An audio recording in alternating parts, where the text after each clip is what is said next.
What's up, guys? Welcome back to Reese and Hunter Make Food. I'm Reese. And I'm Hunter, and today we're pretty jazzed. We're making a dish we're really excited about, and that's poke.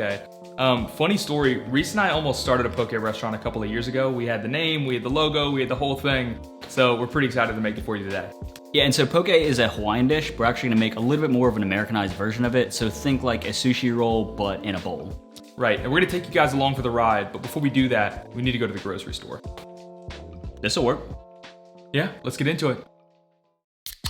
All right, up first is the star of the show. This is our sashimi grade ahi tuna steak. You want to really make sure that this is sashimi grade because you're going to be eating it raw. And for the base of our marinade, we're going to be going with this gluten-free variety of soy sauce. This is tamari, 50% less sodium, and toasted sesame oil. We're going to bring some spice to the table with this red pepper, toasted sesame seeds, some nori or seaweed. We're going to cut it up real fine and then put it on top of our poke bowl, and then an organic carrot. We're going to be using this as an accoutrement as well. We also got this absolute unit of a cucumber, and we thought it looked cool, so we bought it. We've got some organic green onions, some organic avocados. We've also got some edamame where the beans are still in the pods, as well as some organic fresh ginger, some big boy cloves of garlic. And then instead of traditional sushi rice, we're gonna go with this Banza Rice, which is rice that's made from chickpeas, and it actually tastes good, and the texture is almost exactly like rice, so we like it a lot.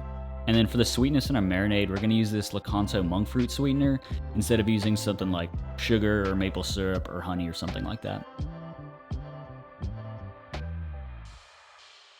First up, we're gonna get started on our marinade, so go ahead and grab a bowl and pour 1 cup of our gluten-free tamari soy sauce, 1 tablespoon of our toasted sesame oil, 1 tablespoon of actual sesame seeds, 1 tablespoon of our dried red pepper flakes, and then finally 1 tablespoon of our monk fruit. We're also gonna grab 2 green onions and dice them up finely, which we're gonna throw in the bowl with the rest of our marinade. Take 2 cloves of garlic and hit them hard with a knife so you can peel them easier. Dice them up into small little pieces, throw that in the bowl as well. And then very last thing we're gonna do is take a little bit of ginger, and we're gonna take the skin off, and using a peeler would probably be the best way to go about this here, but I just used a knife. Took a little bit longer time, but came out with the same result. And then we're gonna do the same thing that we did with the garlic, which is chop them up into small pieces and then throw them into the bowl with everything else. And then stir everything together and make sure the ingredients get to know each other. And then some cutting board inception here. We're actually gonna use a plastic cutting board because we're gonna use our wooden one later and we just don't feel like cleaning it. Lazy. So take your sashimi tuna and cut it lengthwise into about 1-inch strips. And it's a really good idea to use a sharp knife because a dull knife is just gonna smash your tuna.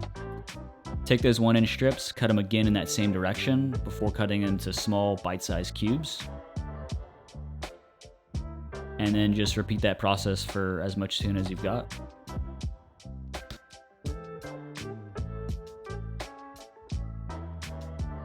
The very last thing that we're gonna do is pour our marinade on top of our tuna, but you're gonna wanna save a little bit so we can pour it on top of the poke bowl afterwards. Stir everything together and make sure the tuna is nice and evenly coated, and then stick it in the fridge for at least an hour. Finally, you can see my pudgy little fingers. We're gonna be cutting these carrots in, I guess, kind of a julienne style first. The only reason we're doing this is to kind of give some variety to the texture in the poke bowl itself as opposed to cutting it into rounds. Cut those up, put them off to the side.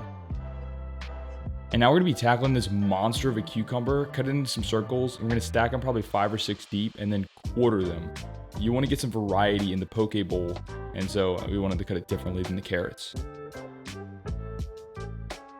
And at the grocery store, we couldn't find shelled edamame, so I'm forced to go about this labor of love, squeezing these beans out of the pod. And after about 15 minutes of this, you'll end up with maybe 17 beans that you can use for your poke bowl. And so for the nori, this is just dried seaweed. We're gonna cut it up real fine. We wanna make sure that we remember we're eating stuff from the ocean. This accomplishes that pretty well. And we're gonna accompany the bowl with these green onions. This is me being a fancy boy, trying to reverse chop it and make sure I don't smash the green onions. So we have them in kind of perfect circles, so mission accomplished. Shell an avocado. We're gonna pit this guy, and then I actually like to cut it up into some cubes inside the avocado before I scoop it out. And like Reese said earlier, traditionally this would be done with sushi rice, but we're extra, so we're gonna be doing it with this Banza rice. Make sure anytime you're cooking rice, you salt the water beforehand. The same goes for pasta. You wanna make sure there's some good flavor going on. And what we found with this Banza rice, the chickpea rice, is that you can kind of just throw it in with the boiling water and let it go for about 5 minutes. And then once we take it off, we're actually gonna strain it through a colander. Time to plate. All right, so I tried to hit the upgrade button. We're doing a poke stack. Rice first, then carrots, cucumbers, avocado as glue, tuna, green onions, edamame, sesame seeds, and hope and pray this thing doesn't fall. And somehow we managed not to mess this up, so props, Hunter, this looks good. Macros on the screen for you guys.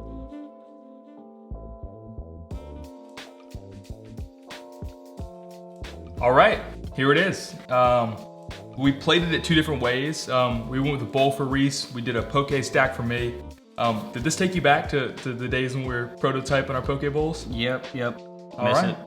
Yeah, we did the shoyu sauce. We've got the tuna, the avocado, some carrot, cucumber, and then some of that Banza rice down at the bottom. So let's give it a taste test. Yeah, I'm excited. Let's do it. All right. All right, how to get everything in one. Are we gonna toast this one? Yeah, let's do it. This is gonna be a messy toast. All right. All right, cheers. Cheers.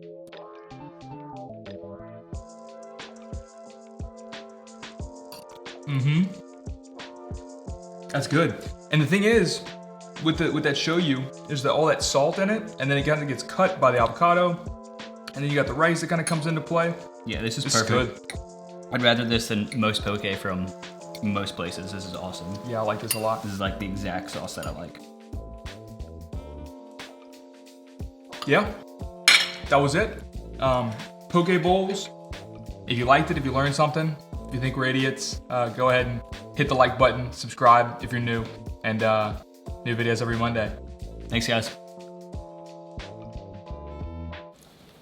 Awesome. Mm-hmm. Dude, that is so good.